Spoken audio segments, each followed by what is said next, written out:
అంటే రైతన్న డైరీని 2021లో స్టార్ట్ చేసామండి. రైతన్న డైరీ స్టార్ట్ చేసిన తర్వాత చాలా రకాల సమస్యలు, ఇబ్బందులు, పరిస్థితులు ఎదుర్కొన్నాం.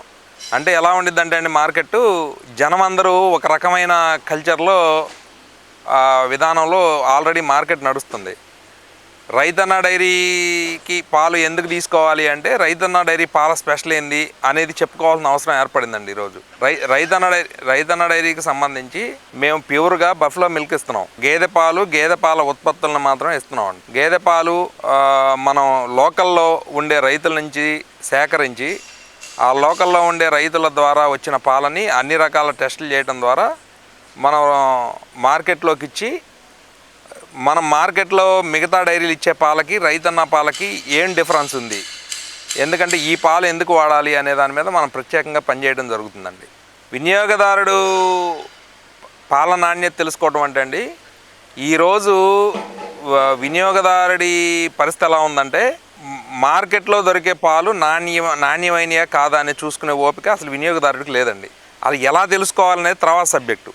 పాలు వాళ్ళకి ఆ అవసరానికి, ఆ టయానికి కావాలని కొనుక్కుంటున్నారు. కానీ పాల నాణ్యత చూసుకోవాలి అంటే ఫస్ట్ మనం ఒక డైరీ నుంచి పాలు వచ్చేది, అసలు ఆ డైరీ పాలు ప్రొక్యూర్మెంట్ ఎక్కడ సేకరిస్తుంది, ఆ డైరీ పాలల్లో ఎక్కడి నుంచి పాలు లభ్యమవుతున్నాయి, ఆ డైరీకి అంటే ఎక్కడ ప్రొక్యూర్ చేస్తున్నారు, ఎక్కడ కొనుగోలు చేస్తున్నారు, ఆ డైరీ సేల్స్ ఎంత, వాళ్ళు అమ్మే పాలన్నీ ఎక్కడి నుంచి వస్తున్నాయి, అది మనం ఎన్ని రోజుల తర్వాత తీసుకుంటున్నాము, వాటి ద్వారా ఫస్ట్ లెవెల్ వచ్చేసిద్దండి మార్కెట్లో.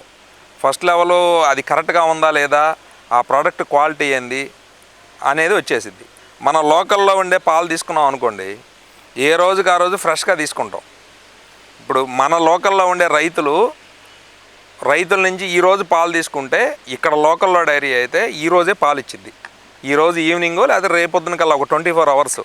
అదే కనుక అవుట్ ఆఫ్ స్టేట్స్ నుంచి వచ్చే పాలుంటే అవి ఎప్పటికి వస్తాయండి, మినిమం 3 days, 4th day మార్కెట్లోకి వస్తాయి. అది తర్వాత మనకు క్వాలిటీ పరంగా చూసుకుంటే, క్వాలిటీలో మనం వాడే రుచి, తర్వాత మనం లోకల్గా ఏంటంటే అండి, ఇక్కడున్న వాతావరణం ప్రకారం గేదె పాలు వాడతాం. ఇప్పుడు గేదె పాలు పట్టే డైరీలే లేవండి. 1-2 కోఆపరేటివ్ డైరీలు ఉన్నాయి, కానీ కార్పొరేటివ్ డైరీల్లో ఏది కూడా గేదె పాలు వాడతలా. గేదె పాలు అనేది గిట్టుబాటు కావట్లేదని తీసేశారు, ఆవు పాలే వాడుతున్నారు.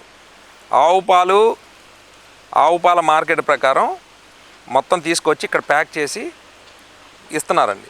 దాంట్లో క్వాలిటీ అనేది అనుకోలేమండి, ఎందుకంటే 400 kilometers తర్వాత వచ్చి ఇక్కడికి మన ఏరియాలో లోకల్ ప్రొక్యూర్మెంట్ తక్కువ, ఆవు పాలు తక్కువ. అందుకని బయట నుంచి వచ్చే పాలే ఎక్కువ అండి, అవి డామినేట్ చేస్తాయి. అందుకని వాటిని క్వాలిటీని మనం నిర్ధారించలేం. వినియోగదారుడు ఫస్ట్ చేయాల్సింది ఒకటి రైతు దగ్గరికి కొంటామండి, లేదా ఓపిక చేసుకొని కనీసం ఆ డైరీ ఎక్కడుంది, ఆ డైరీకి అసలు ఎక్కడి నుంచి పాలు వస్తున్నాయి, ఆ డైలీ ప్రొక్యూర్మెంట్ ఏరియాస్ ఎక్కడున్నాయి, అది లోకల్లో ఉన్నాయా, నాన్ లోకల్లో ఉన్నాయా, ఏం పాలు ప్యాక్ చేస్తున్నారు, ఈ సమాచారాన్ని తెలుసుకోవడం ద్వారా చాలా వరకు కల్తీని నియంత్రించవచ్చు. Like and subscribe Eagle Media Works.